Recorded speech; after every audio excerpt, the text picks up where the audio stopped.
Hello students, इस video में हम लोग बैलेंस व्हीटस्टोन ब्रिज पढ़ेंगे। इस पर बेस्ट क्वेश्चन, इसका आर इक्विवेलेंट कैसे निकालेंगे, इस पर बेस्ट क्वेश्चन कैसे पूछे जाते हैं हम लोग देखेंगे। पहले समझते हैं कि बैलेंस व्हीटस्टोन ब्रिज का मतलब क्या।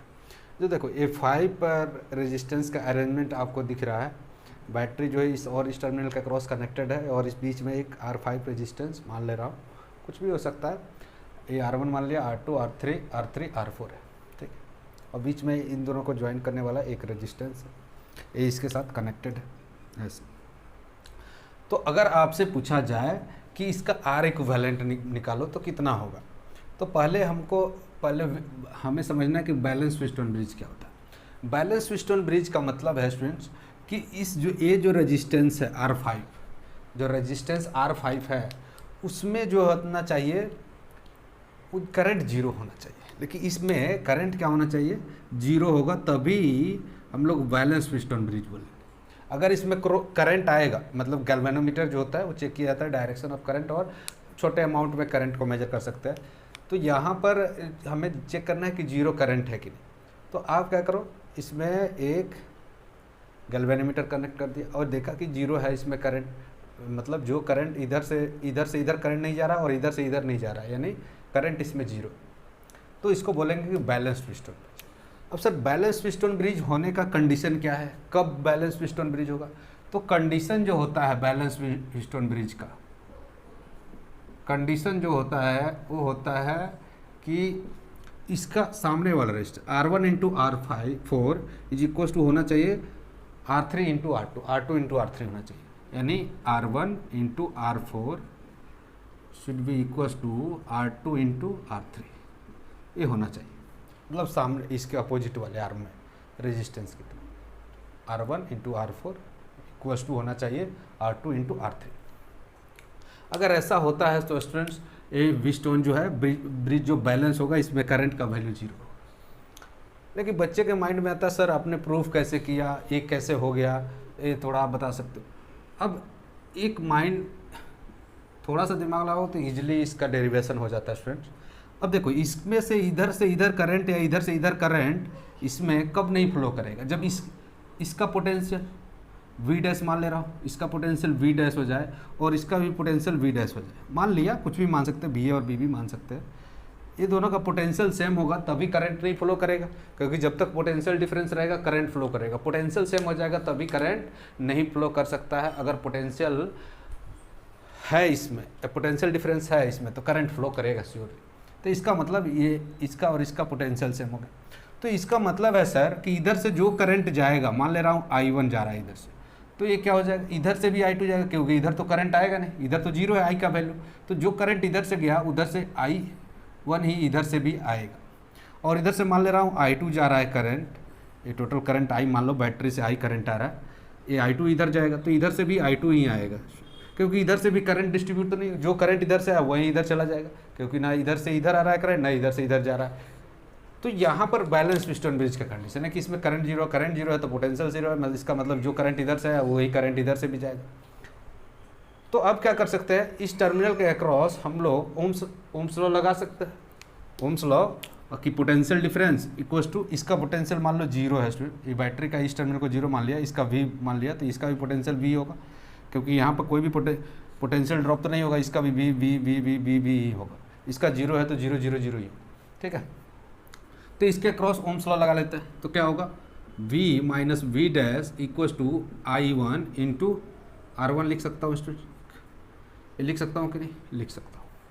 और दूसरा क्या लिख सकता हूँ, दूसरा यहाँ से यहाँ तक के लिए भी ओम्स लॉ लगा सकता हूँ, यहाँ से यहाँ तक के लिए ओम्स लॉ लगा सकता हूँ। यहाँ पर लिख सकता हूँ V डैश माइनस जीरो, इसका potential V dash minus zero divided by, छोड़ो, equal to directly I1 into R क्या है, R2, तो हमने लिख लिया, ठीक है।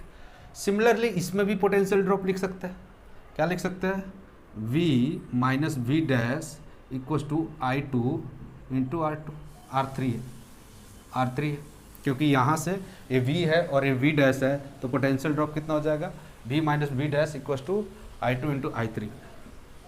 उसके बाद देखें स्टूडेंट्स, इसके क्रॉस भी लगा सकते हैं हम लोग, क्योंकि करंट I2 इसमें भी फ्लो कर रहा है, तो V dash minus 0 equals to I2 into R4। ठीक है। अब देखो स्टूडेंट्स, अगर इसको इन दोनों को डिवाइड कर दूँ, इसको डिवाइड कर दूँ और इसको डिवाइड कर दूँ तो क्या हो जाएगा। देखो ये दोनों को डिवाइड करूँगा या इक्वेट कर सकते हैं स्टूडेंट्स, इक्वेट भी कर सकते हैं, लेकिन वेट ए मिनट, इसको हाँ ठीक है डिवाइड कर दो, डिवाइड कर दो।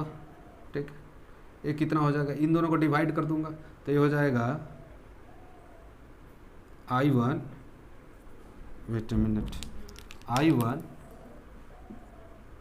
R1 divided by I2 R2 ये हो जाएगा। और इन दोनों को डिवाइड कर दूंगा तो ये तो 1 हो जाएगा ना, इक्वल्स टू 1 इक्वल्स टू इतना। अब इन दोनों को भी इक्वेट कर सकते हैं स्टूडेंट्स, या डिवाइड कर देंगे तो ये भी 1 के इक्वल हो जाएगा और ये किसके इक्वल हो जाएगा, I1 R2 divide by I2 R2।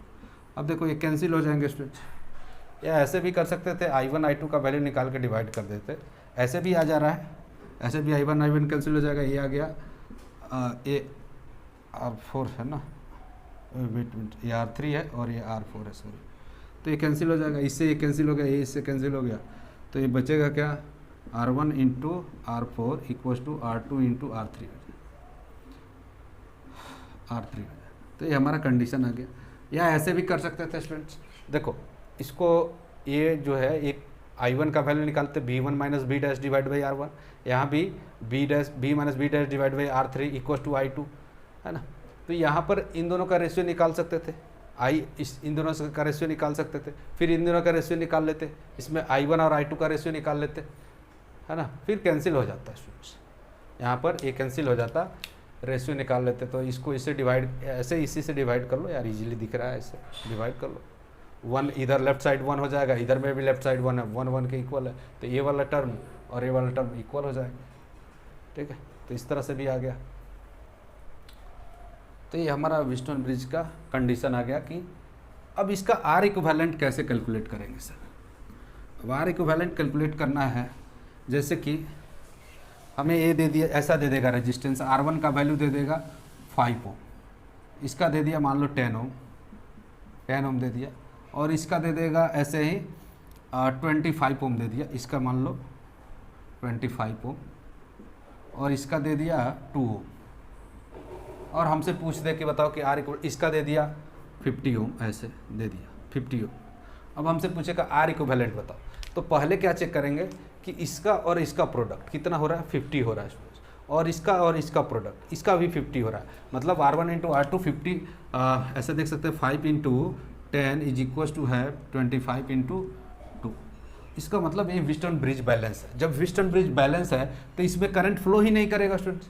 अब जब ये करंट फ्लो ही नहीं करेगा तो ये रिडक्टेंट है, इसको रिमूव कर सकते हैं, इसको हम लोग रिमूव कर सकते हैं, कोई फर्क नहीं पड़ेगा, क्योंकि इसमें पावर कंज्यूम ही नहीं होगा, पावर कंज्यूम ही नहीं होगा, कोई करंट फ्लो ही नहीं करेगा, तो बचाइए। अब आपको ये दिख जाएगा कि ये दोनों आपस में सीरीज में है, क्योंकि जो I1 इसमें से भी जा रहा है, I1 इधर से भी आ रहा है, इधर से I2 जा रहा है तो इधर से भी I2 जा रहा है, तो ये सीरीज कॉम्बिनेशन हो गया। तो आर इक्विवेलेंट निकालते समय तो आप ऐसे कर सकते हैं कि यहाँ पर एक रेजिस्टेंस बना लिया, यहाँ पर एक रेजिस्टेंस बना लिया, ये कितना हो जाएगा 30 ओम, क्योंकि सीरीज में है, और ये दोनों सीरीज में है तो 12 ओम हो गया। अब ये दोनों इस पॉइंट के पैरेलल में हो गए, ये दोनों पैरेलल में है क्योंकि पोटेंशियल डिफरेंस सेम है, इसका V है और इसका 0 है, पैरेलल कॉम्बिनेशन है। तो इसका आर इक्विवेलेंट आप निकाल सकते हैं R1 into R2, R equivalent equals to R1 into R2 divide by R1 plus R2 वाला फार्मूला, जब दो इक्वल रेजिस्टेंस पैरेलल में हो तो ये फार्मूला यूज करते हैं जनरली। तो कितना हो गया 30 इंटू 12 डिवाइडेड बाई 52, नहीं 42 ओम आ जाएगा, जो भी आंसर होगा इतना कैलकुलेट कर सकते हो आप, ठीक है। 30 प्लस 12 40, तो इस तरह से आर इक्विवेलेंट निकाल सकते हैं। तो यहाँ पर तो इजीली व्हीटस्टोन ब्रिज आपको दिख रहा था, कभी कभी यहाँ पर रेजिस्टेंस कैलकुलेट करने के लिए भी दे सकता है ना। रेजिस्टेंस को यहाँ पर पैरेलल पे एक रेजिस्टेंस कनेक्ट कर देगा, पूछेगा कि बताओ कि आर इक्विवेलेंट कितना होगा।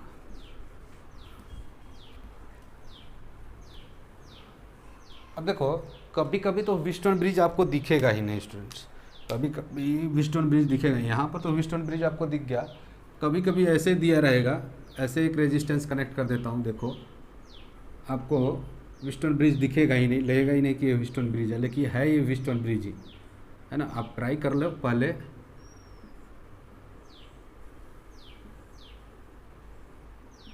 ट्राई कर सकते हैं पॉज करके। सब रेजिस्टेंस मान लो आर आर आर है ना, तो कैलकुलेट कर सकते हैं। अब इसके अक्रॉस हमें पूछा जाए कि बताओ कि पोटेंशियल आर इक्विवेलेंट कितना होगा इसका। तो यहाँ पर इसके अक्रॉस ये और जिस पॉइंट के अक्रॉस पूछ रहा है उसके अक्रॉस बैटरी कनेक्ट कर दो यार, बैटरी कर दो। इसका पोटेंशियल वी हो जाएगा, इसको जीरो मान ले रहा हूँ, बैटरी के एक टर्मिनल जीरो मान लिया और इधर वी मान लिया।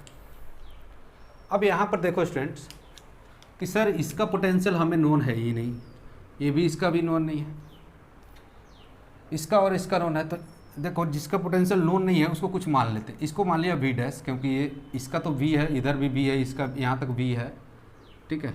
इसका यहाँ पर जीरो है तो ये भी जीरो होगा, zero zero zero V V भी zero, sorry zero zero zero, यहाँ पे जीरो जीरो सब रहेगा। लेकिन इसका भी नोन नहीं है सर, इसका और इसका तो सेम भी नहीं है, तो वी डबल डैश हो जाएगा। इसको मान लिया क्योंकि हमें पोटेंशियल, जो पोटेंशियल हमें नोन नहीं है, इन दोनों के अलावा जो पोटेंशियल, जिस पॉइंट का पोटेंशियल नोन नहीं है उसको कुछ मान लो, ठीक है। तो हमने मान लिया वी वी डबल डैश। तो यहाँ पर वी एक पॉइंट बना लिया और दूसरा पॉइंट बना लिया जीरो जीरो, ठीक है। अब क्या करना है हमें, यहाँ पर एक रेजिस्टेंस देखना, वी डैश मान लेता हूँ, यहाँ वी डैश और एक मान लिया वी डबल डैश, ठीक है। एक पॉइंट ऊपर मान लिया, एक को नीचे मान लेता हूँ। अब यहाँ पर देखो ये रेजिस्टेंस देखो किसके बीच के कनेक्टेड है, वी और वी डैश के बीच, पॉइंट वी और वी डैश के बीच में एक रेजिस्टेंस कनेक्ट कर दो आर ओम का, ठीक है। इसका काम हो गया। फिर इस रेजिस्टेंस के बारे में सोचो स्टूडेंट, ये रेजिस्टेंस किसके क्रॉस कनेक्टेड है, वी और वी डबल डैश। ये वी डबल डैश है ना, इसका पोटेंशियल वी डबल डैश होगा, ये वी डबल डैश होगा, ये वी वी वी है तो वी होगा पोटेंशियल, क्योंकि कनेक्टिंग वायर में पोटेंशियल ड्रॉप नहीं होता, उसका रेजिस्टेंस जीरो होता है। तो यहाँ पर बी और बी डबल डैश के बीच में भी एक रेजिस्टेंस कनेक्ट कर देंगे, ठीक है सर, आर ओम का रेजिस्टेंस, इसका भी हो गया। अब ये वाला रेजिस्टेंस के देखो किसके बीच कनेक्टेड है, जीरो और वी डबल डैश के बीच में, जीरो और वी डबल डैश के बीच। तो यहाँ पर एक रेजिस्टेंस और ड्रॉ कर लूँगा, आर, वी डबल डैश और जीरो के बीच में रेजिस्टेंस। और फिर क्या होगा, इसके बीच में रेजिस्टेंस, ये वाला रेजिस्टेंस देखो किसके बीच में कनेक्टेड है, वी डैश और वी डबल डैश के बीच में, सॉरी वी डैश और वी डबल डैश के बीच में है, इसके बीच में ये आ रहा है। और एक रेजिस्टेंस ये वाला बचा किसके, जीरो और वी डैश, जीरो और वी डैश के बीच में। अब देखो आपको व्हीटस्टोन बैटरी तो इसी के क्रॉस कनेक्टेड है ना स्टूडेंट्स, बैटरी तो इसी के क्रॉस कनेक्टेड है, यहाँ पर बैटरी कनेक्ट कर सकते हैं। तो अब देखो, अब हम इस रेजिस्टेंस और इस रेजिस्टेंस का कितना होगा प्रोडक्ट, आर स्क्वायर हो जाएगा। और इस रेजिस्टेंस और इस रेजिस्टेंस का प्रोडक्ट कितना हो जाएगा, आर स्क्वायर हो जाएगा। तो बैलेंस व्हीटस्टोन ब्रिज है ना स्टूडेंट्स, बैलेंस व्हीटस्टोन। तो इससे करंट जाएगा क्या, नहीं स्टूडेंट्स, इससे करंट नहीं जाएगा। तो इस रेजिस्टेंस को आप रिमूव कर सकते हो, इस रेजिस्टेंस को रिमूव कर सकते हो क्योंकि करंट ही नहीं जाएगा, क्योंकि बैलेंस व्हीटस्टोन ब्रिज है। तो अब देखो ये दोनों क्या हो जाएगा, पैरेलल में सीरीज में हो जाएंगे, आर और आर 2R हो जाएगा, ये भी आर और आर 2R हो जाएगा। और 2R पैरेलल में है, 2R पैरेलल में, दो इक्वल रेजिस्टेंस अगर पैरेलल में है तो आर इक्विवेलेंट कितना हो जाता है, R बाई एन। अगर n इक्वल रेजिस्टेंस पैरेलल में तो R equivalent R by N हो जाता है। तो यहाँ दो equal resistance of 2R parallel में है तो आर इक्विवेलेंट कितना हो जाएगा, अच्छा फार्मूला लगाओगे तो वही आ जाएगा 2R डिवाइड बाई 2 यानी R ओम आंसर हो जाएगा। तो इस तरह से कभी कभी आपको पैरेलल और सीरीज नहीं दिखेगा और इस तरह से आप कैलकुलेट कर सकते हो व्हीटस्टोन ब्रिज, ठीक है। एक और एग्जांपल दे देता हूँ, आप ट्राई करके बता सकते हो कि आंसर कितना होगा इसका। आर इक्विवेलेंट का वैल्यू बताना है आपको, ठीक है। यहाँ पर देखो इस तरह से